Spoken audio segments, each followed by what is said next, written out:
Ang mga membro sa Society of St. Pius X, konbensido kayo sila mapanudlo nga daw dili sila masayop. Ang mga apologists nila daw dili masayop.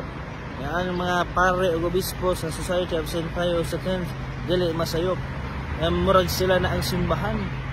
O niya ang Santo Papa ilang dauton. Ang ilang Santo Papa nga ilang gituuhan ilang dauton. Ang Santo Papa kuno pwede masayop. Nga ang opisina nga gitukod ni Kristo pwede masayop.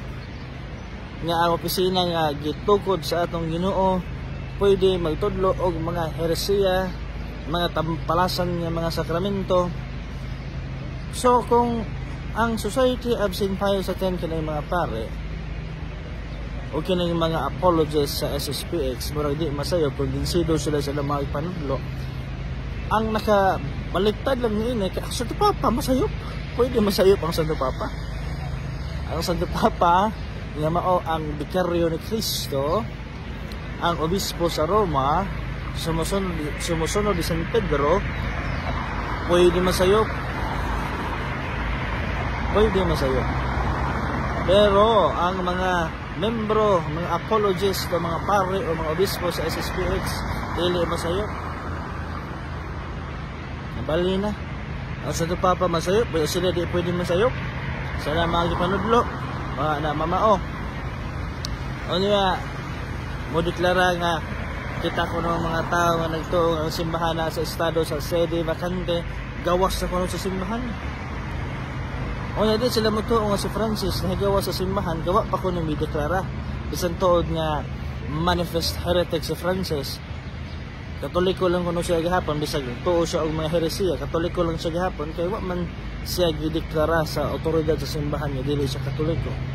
Pero ganong di man applicable kanako o kanato nga nagtuo ang simbahan ana sa estado sa sede vacante.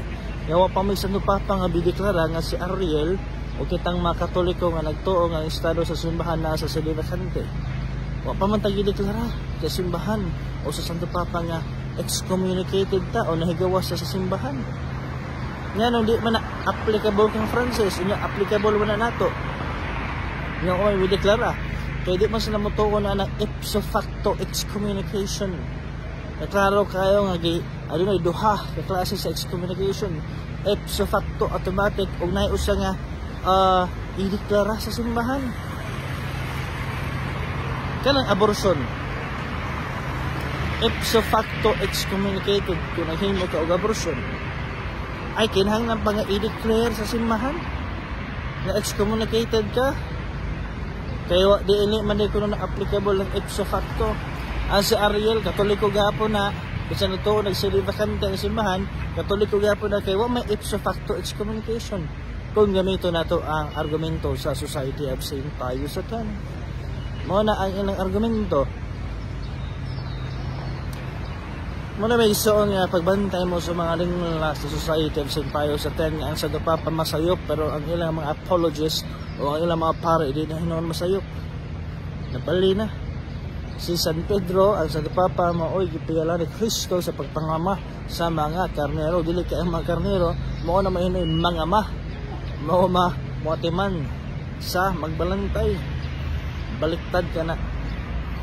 Otro ang kung ang SSPX dili ginang simbahan. Ang SSPX dili kana mao ang infallible church.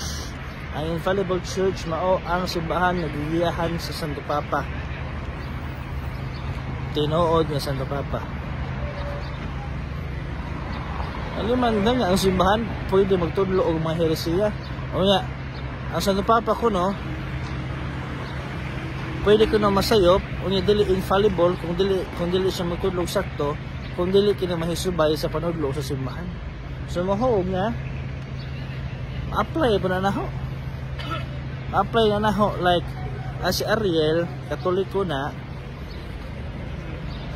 basta magtudlog sayo si Ariel dili na infallible. So mo gapon nga atong tuuhan nga si Ariel katoliko lang gihapon. Kay kanang ipanudlo ni Ariel nga sayop mahogro na nga iyang opinion. Pero manudlo gali si Ariel og sakto, kanang infallible na. Uri nga na ba? So mahog nga, why erehis? Why erehis?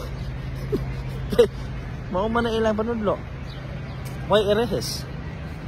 dili ma-apply ang herehes, ang heresiya. So tanan Katoliko. So mahog ikato si Martin Luther sa iyang pamadudlog sayop, Katoliko lang gyapon siya.